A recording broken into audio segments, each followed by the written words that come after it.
दोस्तों, ये दक्षिण बिहार ग्रामीण बैंक का जमा पर्ची है यानी डिपॉजिट फॉर्म। जब भी आपको खाते में पैसे जमा करने होते हैं तो आपको यही फॉर्म भरकर जमा करना होता है। आप इस फॉर्म के थ्रू जितना चाहे उतना पैसा अपने खाते में जमा कर सकते हैं।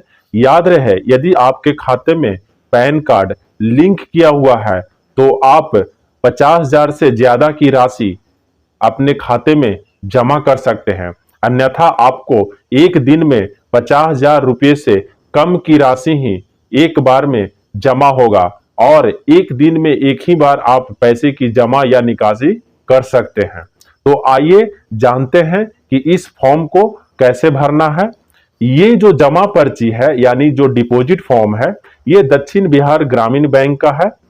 इसमें सबसे पहले ये ध्यान देना है कि ये दो सेक्शन में बटा हुआ रहता है। एक सेक्शन आपको यहां से यहां तक है और दूसरा सेक्शन यहां से यहां तक है।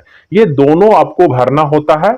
इसमें एक फॉर्म जो है, एक टुकड़ा जो है, जब आप जमा करते हैं तो ये यहां पर आपको कैशियर साइन और मोहर करके आपको वापस कर देते हैं और ये फॉर्म बाकी ये वाला जो लंबा वाला है पोर्शन, ये अपने पास रख लेते हैं।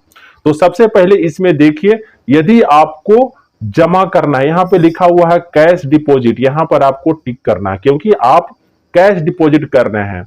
और यहां पर लिखा हुआ है तारीख, जैसे आप 15 अक्टूबर है तो 15/10/2022, यहां पर सबसे पहले आपको तारीख भरना है।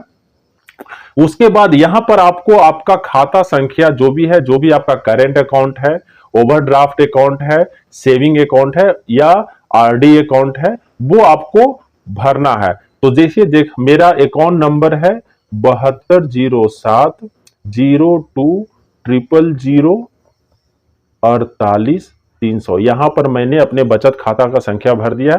अब यहां पर आपको अपना नाम लिखना होता है, तो यहां पर आपको अपना नाम लिख दिए। मान ले जाए कि आप दूसरे के अकाउंट में भी पैसा जमा कर रहे हैं तो जो खाता धारक का नाम है वही नाम यहां पर आपको लिखना होता है।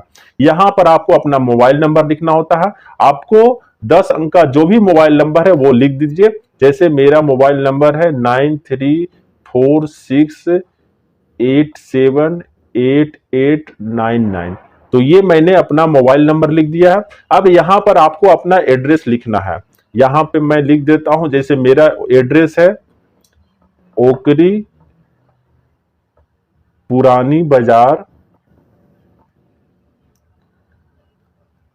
मसौढ़ी, पटना। तो ये मैंने अपना एड्रेस लिख दिया। अब आपको यहां पर देखिए, यहां पे लिखा हुआ है शब्दों में, राशि शब्दों में। जैसे मैं 1,000 रुपया हमको जमा करना है तो ये हमको शब्द में लिख देना है 1,000 रुपया। अब देख लीजिए, यदि आप चाहें तो इस फॉर्म को इंग्लिश में भी भर सकते हैं। अब यहां पर आ जाइए। अब आपको यहां पर आपको टोटल जो है आपका, जैसे यहां पर आपको साइन करना है, मैं यहां पे अपना साइन कर देता हूं। अब देखिए यहां पर, जैसे कि यदि आपके पास पैन नंबर आपको याद है तो आप अपना पैन नंबर डाल दीजिए। जैसे मैंने 1,000 रुपया जमा कर रहा हूं और ये 1,000 रुपया मेरे पास 500 का 2 नोट है, तो यहां पर देखिए हम देखते हैं नोट्स 500, तो यहां पर नंबर लिखा हुआ, तो यहां पे हम 2 नोट जमा कर रहे हैं, 500 गुने 2, यहां पर टोटल राशि हो जाता है 1,000 रुपया। यहां पर पैसे भरना है और उसके बाद हम इसको ऐसे कर देते हैं और यहां पर हम 1,000 रुपया अंक में भर देते हैं। इस तरह से आपको इस साइड का आपका फॉर्म भर जाता है। अब सेम आपको दूसरे साइड में करना है। देखिए यहां पे लिखा हुआ है कैश डिपॉजिट, यहां पे आपको कैश डिपॉजिट पे टिक लगा देना है और आज का तारीख भर देना है। आज की तारीख है 15 अक्टूबर 2022। उसके बाद देखिए यहां पे लिखा हुआ है ब्रांच, यहां पर भी ब्रांच लिखा हुआ है, यहां पर भी ब्रांच लिखा हुआ है। आप जिस भी ब्रांच के हैं उस ब्रांच का आपका नाम लिख देना है। यहां पर हमने अपने ब्रांच का नाम लिख दिया। आप हिंदी या इंग्लिश किसी भी लैंग्वेज में आप ये फॉर्म भर सकते हैं। पुनः आपको यहां पर अकाउंट नंबर लिखना है। जो अकाउंट नंबर आपने यहां भरा है वही सेम अकाउंट नंबर आप यहां पे भर दीजिए, 7207000048,300। फिर यहां पर देखिए, यहां पर भी आपने नाम लिखा था, यहां पर भी आपको नाम सेम लिख देना है। मैं आपको बताया था कि ये फॉर्म जो है, ये जो जमा पर्ची आपको 2 सेक्शन में भरना होता है, ठीक है। उसके बाद यहाँ पे अमाउंट भरना है, यहां पर आप अपना अमाउंट भर दीजिए, ठीक है। यहां पर आपका मोबाइल नंबर दिया हुआ, यहां पर आप मोबाइल नंबर भर दीजिए। उसके बाद यहां पे लिखा हुआ राशि शब्दों में, यहां पर आप हिंदी या इंग्लिश आप अपना राशि जो है शब्द में डाल दीजिए।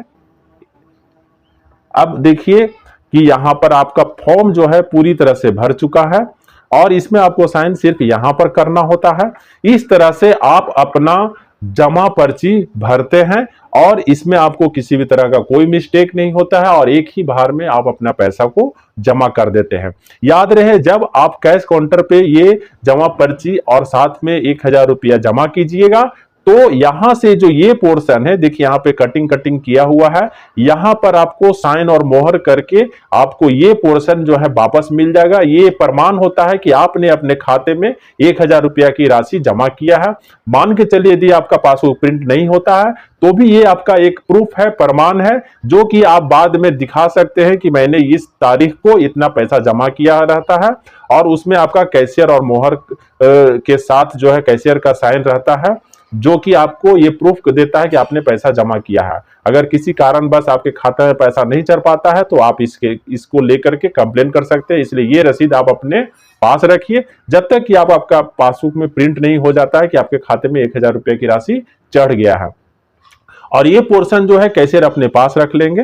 ठीक है, तो दोस्तों आपको यह वीडियो कैसा लगा? यदि जानकारी आपको अच्छा लगा तो कमेंट सेक्शन में कमेंट करके बताएं, और भी किसी भी तरह की जानकारी चाहिए तो आप कमेंट कर सकते हैं।